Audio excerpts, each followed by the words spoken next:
How do I find a new job? How can I make a career change?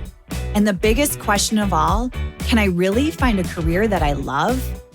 Hey, my name is Jen Smith, and I believe career success doesn't have to be at the expense of living a radiantly happy and healthy lifestyle.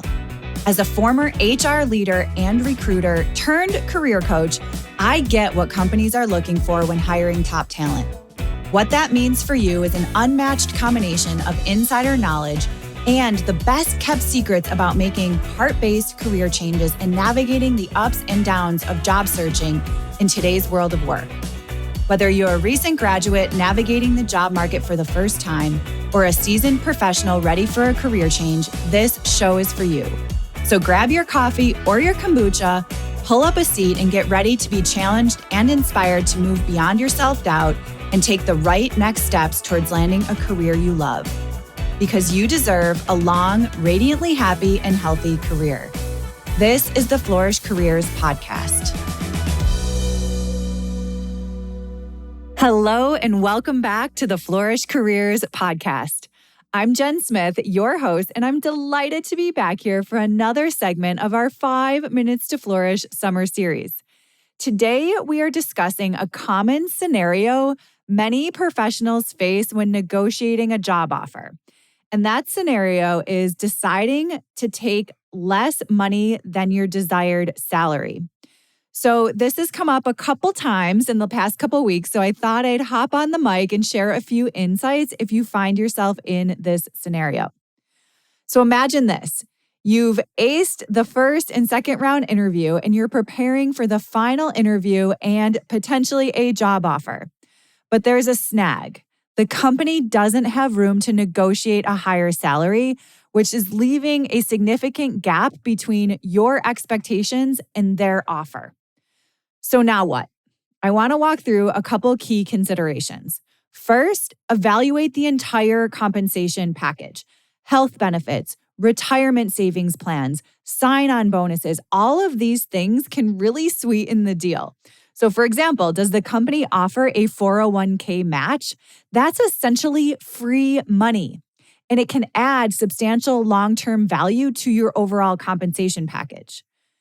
Additionally, sign-on bonuses can assist in bridging the gap and is usually pretty straightforward for a company to issue a sign-on bonus with a job offer. Next, consider your lifestyle values. Does the company offer remote work options or flexible hours that align with your lifestyle? Of course, remote work options have become increasingly valuable in today's world of work, so evaluate how much value you place on flexibility and in your work schedule. Flexible hours can make a big difference, especially if you have family commitments or other obligations outside of work. Consider how important flexibility is to you when weighing the offer. It's also important to evaluate whether the company's culture and their values align with your own. So do you see yourself flourishing in this environment, or is it going to be a constant struggle for you?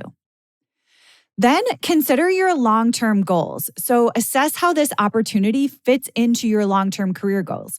Will it provide opportunities for growth? Will this role help you develop new skills that are going to further your career? Also, is there room for growth within the company? Maybe you get your foot in the door and work your way to another level or a role that's more aligned with your long-term goals and salary requirements. Of course, we must evaluate the financial implications. So if you're facing a significant gap between your expected salary and the offer on the table, take some time to crunch the numbers. How is the lower salary going to affect your day-to-day finances? Can you afford to take a hit in the short term for long-term gains? Sometimes I found when we put pen to paper and actually take a look at our budget and what we're spending week to week or month to month, it tells a better story than what's going on in our head.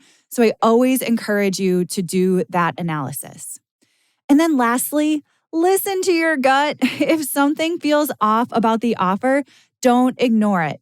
Your intuition is a powerful tool in decision-making, and it's okay to walk away if the offer doesn't align with your needs and goals. There will always be other opportunities out there. I will tell you, there have been multiple times in my career where I have taken a lower salary because the offer aligned either with my long-term goals, I was making a change, I was relocating. All of these things were taken into consideration based on what was going on in my career and my life at that time. So recognize that there is not a one size fits all solution. And by carefully weighing these considerations, you will make the most informed decision. So that's all for this week, my friends. I'll be back next week with another mini dose of 5 minutes to flourish. We'll talk to you next time.